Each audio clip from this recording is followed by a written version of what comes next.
গতিকে অসমৰ মুখ্যমন্ত্ৰীৰ কথাৰ কোনো ভ্যালু নাই। অসমৰ মুখ্যমন্ত্ৰীৰ কথাই অসমৰ মুখ্যমন্ত্ৰীয়ে নকয় কি আৰু ছাগলীয়ে নাখায় কি।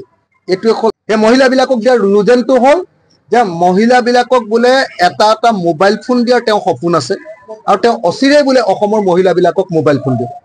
2026 চনৰ নিৰ্বাচনৰ আগত চাগে এবাৰ মোবাইল ফোন দি তেওঁ মহিলাক কিনিবলৈ খুজিব।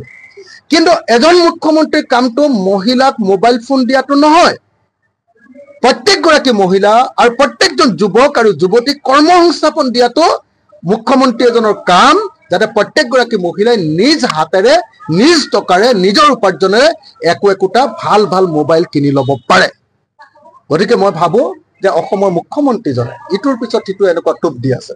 কেতিয়াবা কি কয় চাউলৰ লগতে চাউলৰ টোপটো চাউলৰ টোপ দি গোটেই অৰ্থনীতিটো বৰবাদেই কৰি দিলে। 5 কেজি চাউলৰ আশাত মানুহে খেতি নকৰাই হৈ গ'ল। এতিয়া আকৌ আমি দেখিবলৈ পাইছোঁ যে তেওঁ চাউলৰ লগতে আমুক দিম, ভুচুক দিম, পুচুক দিম কৈ আছে। এইবিলাক কথা কৈ দিয়াতকে আমাৰ দাইলৰ দাম কমাই দিলে হৈ যাইছে।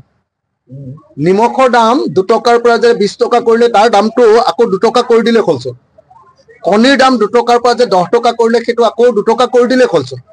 গেছৰ দাম যে 414 টকাৰ পৰা 1152 টকা কৰিলে আকৌ গেছৰ দামটো কেলেনো 414 টকা কৰি নিদিয়ে, কিয়নো তেওঁলোকে বঢ়াইছিলে, এইটো কাম কৰি দিলে হ'লচোন। গতিকে অসমৰ মুখ্যমন্ত্ৰীৰ কথাৰ কোনো ভ্যালু নাই।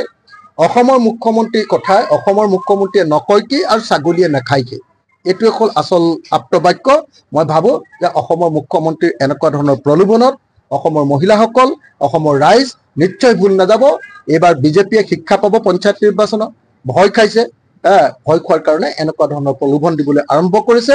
অসমৰ মুখ্যমন্ত্ৰীয়ে লাজ পোৱা উচিত। মই আকৌ এবাৰ কৈছোঁ, 25 বছৰ ৰাজনীতি কৰাৰ পাছত তেওঁ উন্নয়ন দেখুৱাই, কাম দেখুৱাই ভোট ল'ব পৰা নাই, তেওঁ মোবাইল ফোন দিম বুলি ভোট ল'বলৈ যাব কৈছে।